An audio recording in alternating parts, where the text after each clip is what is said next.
उत्तर प्रदेश के मुख्यमंत्री योगी आदित्यनाथ ने मिशन रोजगार के तहत एक और बड़ी उपलब्धि दर्ज की है। लखनऊ के लोक भवन सभागार में आयोजित एक विशेष कार्यक्रम में मुख्यमंत्री ने उत्तर प्रदेश अधीनस्थ सेवा चयन आयोग द्वारा चयनित 701 वन दरोगाओं को नियुक्ति पत्र सौंपे। इस मौके पर सीएम योगी ने वन और पर्यावरण संरक्षण के महत्व पर जोर देते हुए सभी नवनियुक्त वन दरोगाओं को उनकी जिम्मेदारियों के प्रति प्रेरित किया और बधाई दी। उन्होंने कहा कि प्रदेश सरकार ने भाई भतीजावाद को खत्म कर निष्पक्ष और पारदर्शी भर्ती प्रक्रिया को सुनिश्चित किया है।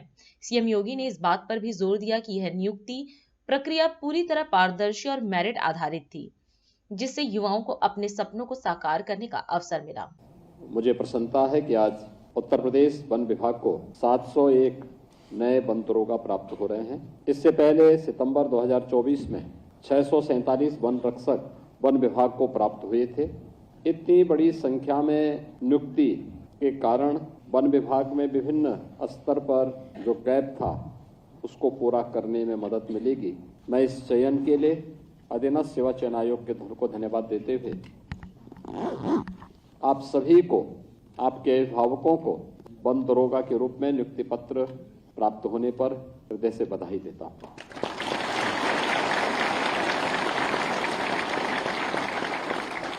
मेरे लिए यह प्रसन्नता का और भी अधिक क्षण है कि वन और पर्यावरण जैसे विषय में 701 वन दरोगा की इस नियुक्ति में 140 महिलाओं की भर्ती हुई है। यानी ये दिखाता है कि हम लोगों ने जो एक लक्ष्य तय किया था कि 20% भर्ती महिलाओं की होनी चाहिए, लगभग उसके आसपास हम लोग इस भर्ती को उसके साथ जोड़ने में सफलता में प्राप्त हो रही है।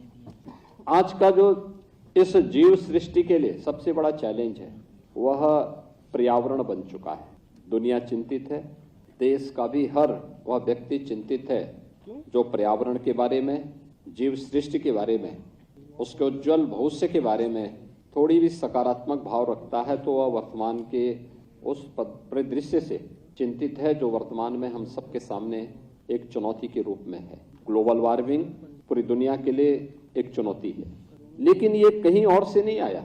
अनियोजित और अवैज्ञानिक विकास के पथ पर बढ़ने का दुष्परिणाम आज ये मनुष्य ने ही अपने लिए समस्या के रूप में देखा है और उसको झेल रहा है। कहीं अतिवृष्टि है तो कहीं पर अनावृष्टि है, कहीं पर हीट वेव्स चल रही हैं तो वहीं पर किसी एक दूसरे कोने में हम देखते हैं कि वहां पर कोल्ड वेव्स के कारण पूरी जीव सृष्टि ठिठुरती हुई दिखाई देती है। कहीं बाढ़ से जल जीवन तबाह है तो कहीं एक बूंद पानी के लिए लोग तरस रहे हैं। ये सब विसंगतियां क्यों पैदा हुई? आखिर सृष्टि का एक रौद्र रूप, प्रकृति के इस भयानक रूप के रूप में हम कैसे देख रहे हैं? और यही संकट है कि जानते हुए समझते हुए भी हम लोग प्रकृति के इस रूप को आज भी समझने का प्रयास नहीं कर पा रहे हैं। और इसलिए इस क्षेत्र में न केवल स्वयं के स्वास्थ्य के लिए बल्कि इस पूरी जीव जंतु सृष्टि के लिए कुछ कर गुजरने की एक तमन्ना के साथ आपको एक अवसर प्राप्त हो रहा है। याद करिए, पूरे नवंबर महीने में देश की राजधानी लखनऊ और उसके आसपास का क्षेत्र एक गैस का चेंबर बंद करके और समय स्कूल कॉलेजेस को वहां बंद करने के लिए मजबूर होना पड़ रहा है। श्वास लेने की स्थिति नहीं है।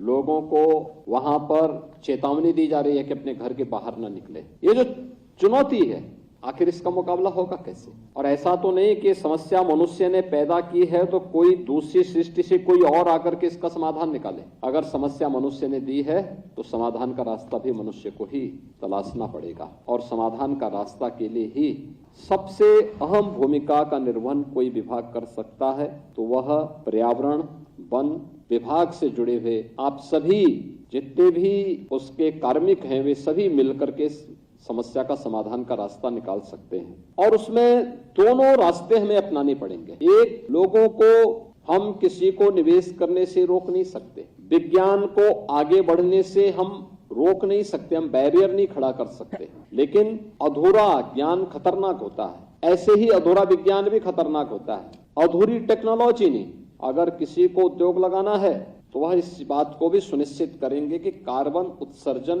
कम से कम हो, पर्यावरण को प्रदूषित करने वाली गैसेज कम से कम उत्सर्जन कम से कम हो। प्रयास ये होना चाहिए कि जीरो लिक्विड डिस्चार्ज तक हम उसको पहुंचाने की दिशा में कार्य कर सकें। टेक्नोलॉजी आ चुकी हो, टेक्नोलॉजी को अपनाएं। एक और जहां इस पक्ष को लेकर के हमें कार्य करना होगा, लेकिन साथ साथ लगातार वन आच्छादन कम होना भी हम सबके लिए एक चिंता का विषय होना चाहिए। आम जन को भी इसके प्रति जागरूक बनाना पड़ेगा। धरती माता के गर्भ में छुपा हुआ जल का जो भंडार है, उसमें जो कमी आ रही है, उस कमी को फिर से वापस लाने के लिए जल संरक्षण के प्रति लोगों को आग्रही बनाना पड़ेगा। वनों में अपने निहित स्वार्थ के लिए लगाई जाने वाली आग को नियंत्रित करना पड़ेगा।